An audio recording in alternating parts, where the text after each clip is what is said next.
Ние правим своята музика и не й даваме точно определение. Дали е джаз, дали е съвременна музика или фолклор. Харесваме смесица от много различни стилове и влияния, които използваме в музиката си. Интересува ни африканското, индийското и унгарско фолклорно звучение. Етномузиката е като една голяма кутия. В нея водещо е вътрешното чувство. Ние искаме да звучим по свой начин, да следваме своя път.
Най-очакваното, може би и за целия фестивал, представяне, това на Мел Уолдрън, на легендата в джаза, един човек, който е свирил с музиканти, като се започне от Джон Колтрейн, се мине през Ерик Долфи, човек, който е акомпанирал на Били Холидей в последните 2 години от живота й, човек, който е тръгнал под ритъмен блуса, минал през модерния джаз, свършил някъде в собствените води на съвременното фри направление. Какво ли не още, музикант, легенда, и ми се струва, че тук Варненския фестивал тази година направи собствено ново откритие, защото обикновено се движеше в плоскостта на съвременността и бъдещето. Ето, че сега успяхме да надникнем в миналото.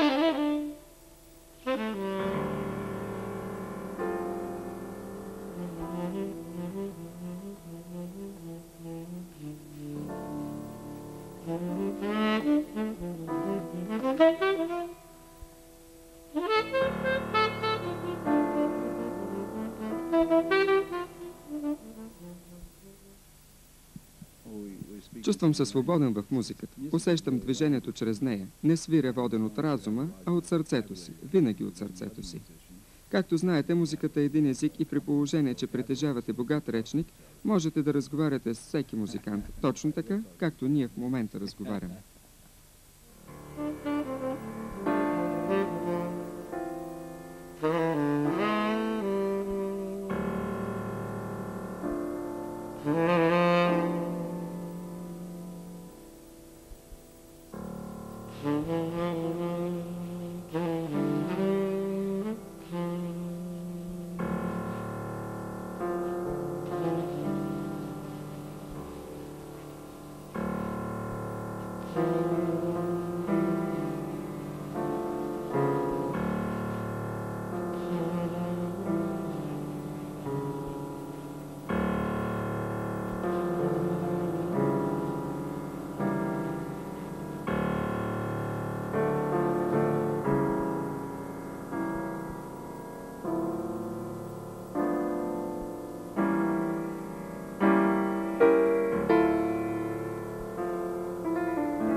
вокален акапелен състав от Беларус, Камерата.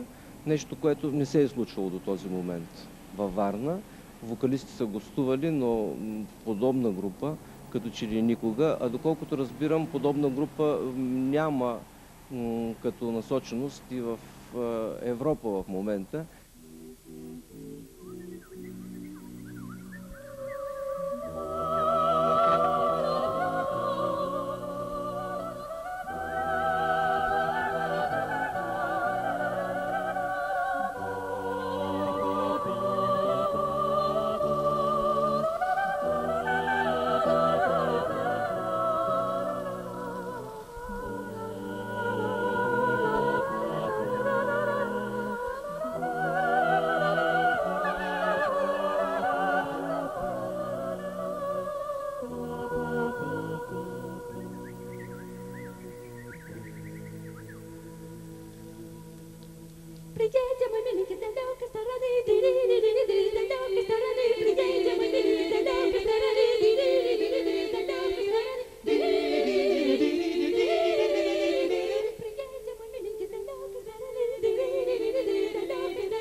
Накрая, естествено, фестивала, както винаги, завършва с проекта на Анатолий Вапиров. Този проект винаги е така събирал фокуса на вниманието на почти всички почитатели на джаза във Варна и на Варненския фестивал.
Беше обявено тази вечер, че ще свирим балкански джаз, но аз мисля, че ако така като географско понятие го уточняваме, това беше по-скоро черноморски джаз, нека така да го кажа.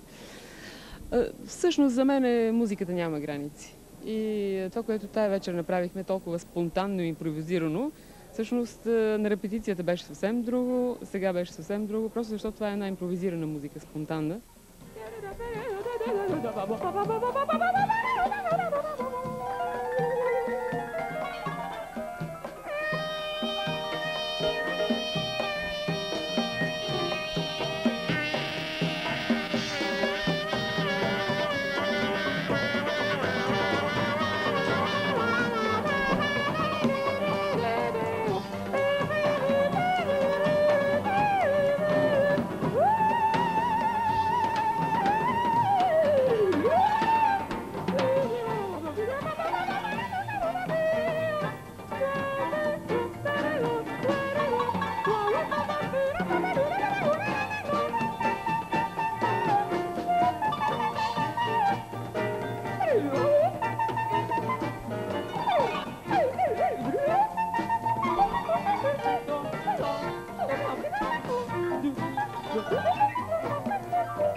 Варненския фестивал е на много високо ниво и музикантите, които идват, действително са от най-висока световна класа.